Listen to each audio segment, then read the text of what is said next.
Hello dear students, welcome back, and today we are meeting to discuss the next portion of the story, The Summer of the Beautiful White Horse. In the last video we had discussed the paragraphs in which it was given that every family has a crazy streak in it somewhere, and Murad was considered to have inherited the crazy streak in the tribe. And before him there was Uncle Khusraw, a heavily built man with big mustache and black hair, and he was atrocious and impatient, and his usual refrain was, "It is no harm, pay no attention to it." So till now we have discussed this much, and now we are going to move ahead in the chapter. So let's discuss the next discussion. So we left here in the last discussion where we found that the horse stood on its hind legs and breathed out and ran into a speed, and Murad raced the horse across a field of dry grass and irrigation ditches, and when they arrived 5 minutes later, they were completely wet. Aram saw them that they were completely wet. Now today we shall start from here. The sun was coming up. "Now it's my turn to ride," I said. My cousin Murad got off the horse. "Ride," he said. I leaped to the back of the horse and for a moment knew the most awful fear imaginable. The horse did not move. "Kick into his muscle," my cousin Murad said. "What are you waiting for? We have got to take him back before everybody in the world is up and about." So now the sun was almost up, and Aram told him it was his turn to ride. So Murad got off and Aram sat on the horse, and he was fearful and the horse did not move. And Murad tried to guide him by saying that he should try to kick into his muscle, and told him that he should hurry because they need to take him back before everyone woke up. Then he says, "I kicked into the muscles of the horse. Once again it reared and snorted." Okay. Now reared means raised, and snorted means breath out.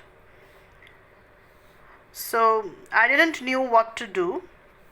Instead of running across the field to the irrigation ditch, the horse ran down the road to the vineyard of Dikran Halabian, where it began to leap over vines.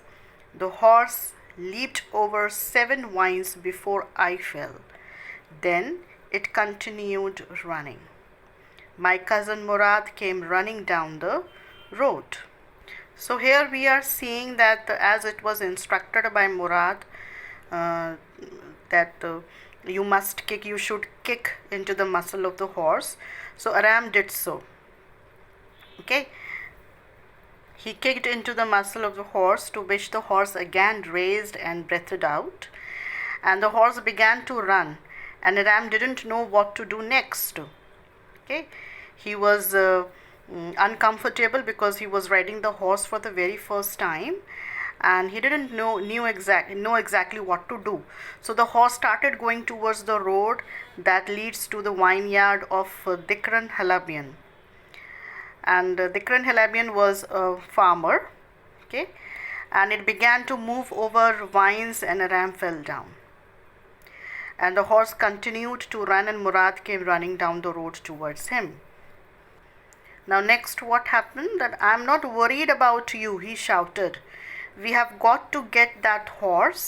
You go this way and I'll go this way. If you come upon him, be kindly and I'll be near." I continued down the road, and my cousin Murad went across the field towards the irrigation ditch. It took him half an hour to find the horse and bring him back. So here Murad is telling Aram that he is not worried about him, but they need to find the horse, and they both went different ways to find him. And he instructed Aram to be kind if he saw him anywhere. So Aram started looking for the horse down the road, and Murad went towards the irrigation ditch, and he came back after 30 minutes with the horse. All right, he said, jump on. The whole world is awake now. What will we do? I said. Well, he said, we will either take him back or hide him until tomorrow morning. He didn't sound worried, and I knew he would hide him and not take him back. Not for a while, at any rate. Where will we hide him? I said. I know a place, he said. How long ago did you steal this horse? I said.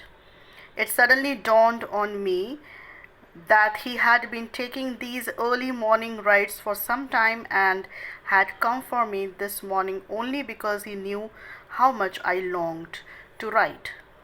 So Murad told him to jump over, as the whole world was awake by then.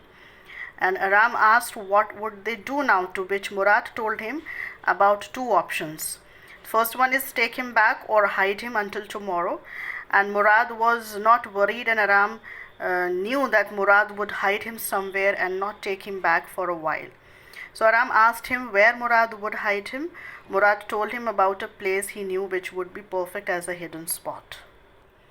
So Aram again eagerly asked him when he stole the horse. It appeared to him that Murad had been taking the horse for morning rides for quite some time, and he showed up this morning to ask Aram to ride along because he knew that he was longing to ride one. So on asking this question to Murad, that when did he steal the horse, Murad replied to him that who said about anything about stealing a horse? Anyhow, I said. Aram said, anyhow, how long ago did you begin riding every morning? So he had changed the language of his question, because he was very eager to know that exactly when he had stolen the horse. Okay, so he had changed the language, and otherwise he had asked him that, okay, fine, tell me then, how long ago did you begin riding every morning? So Murad answered, not until this morning, he said. Are you telling me the truth? I said. Of course not, he said, but if we are found out, that's what you are to say. I don't want both of us to be liars. All you know is that we started riding this morning. All right, I said. So Murad shuts him down by asking a counter question about who talks about stealing a horse. And Aram tried to change the question by asking him since how long was he riding the horse every morning. So Murad told him that the morning was the first time, and Aram was not convinced and asked him if he was telling the truth. So Murad said if anyone asked Aram, he should say that it was true. What was true? That only this morning we have started riding the horse. So he further added that he didn't want them to be liars, but they had to say only this.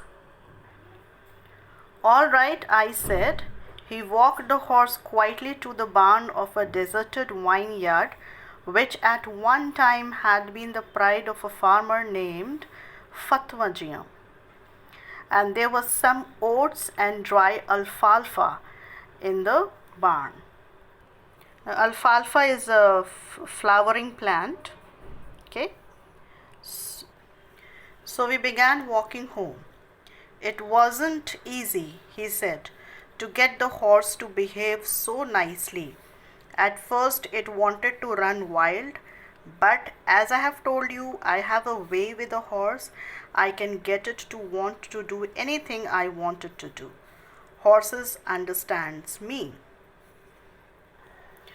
So Aram agreed, and Murad walked the horse quietly towards the barn of a deserted vineyard.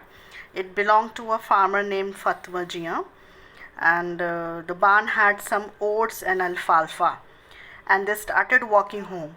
So Murad told Aram that it was not easy to get the horse to behave nicely as it wanted to run wild at first, and he told him again that he had a way with the horse and he could get them to do whatever he wants to.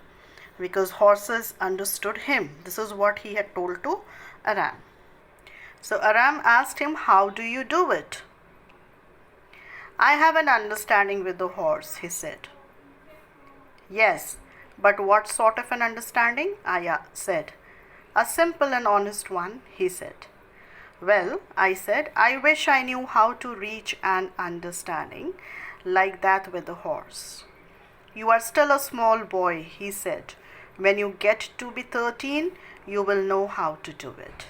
I went home and ate a hearty breakfast. So Aram amusingly asked him how he controlled the horse, to which Murad said that he has an understanding with the horse. And Aram asked him what sort of understanding did he have with him, to which Murad told him a simple and honest one.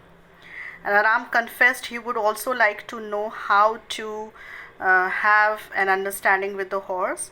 Murad assured Aram by saying that he is still a small boy and he will learn when he will be 13. Then they came back to home and Aram ate a hearty breakfast. Now that afternoon, my uncle Khusrov came to our house for coffee and cigarettes. He sat in the parlor, sipping and smoking and remembering the old country. Then another visitor arrived, a farmer named John Byro, an Assyrian who, out of loneliness, had learned to speak Armenian. My mother brought the lonely visitor coffee and tobacco, and he rolled a cigarette and sipped and smoked. And then at last, sighing sadly, he said, "My white horse, which was stolen last month, is still gone. I cannot understand it." So Aram is further telling you that that day his uncle Khusrov visited his house for coffee and cigarettes, and he sat in the parlor. Parlor is a sitting place, open sitting place in the house, and he was remembering the old country when a person came to visit him. And he was John Byro, who was a farmer who learned to speak Armenian because of his loneliness. And his mother bought Byro some coffee and tobacco. He sipped and smoked and told him about his missing white horse who was stolen last month and he's not able to find it. Then my uncle Khusrov became very irritated and shouted, "It's no harm. What is the loss of a horse? Haven't we all lost the homeland? What is this crying over a horse?" So as Uncle Khusrov's nature was, he was very irritable and and was a kind of a person who was shouting a lot on the people who tried to tell their problem. Okay, he could not resist to listen to any problem of others. So what he said that Khusrov roared again, and it is no harm, and shouted that why he was crying over a lost horse when they had lost their homeland. So the farmer John Byro said that that may be all right for you, a city dweller, to say. John Byro said, "But what of my surrey? What good is a surrey without a horse?" Now, surrey is a horse-driven carriage. Okay. So he said that there is no use of my surrey because I am not having a horse. So John replied to Khusrov that he would not bother as he lives in a city, but his country was of no good without his horse. "Pay no attention to it," my uncle Khusrov wrote. "I walked 10 miles to get here," John Byro said. "You have legs," my uncle Khusrov shouted. So again Khusrov shouted that he must pay no attention to it, and John told him that he walked down 10 miles to come here.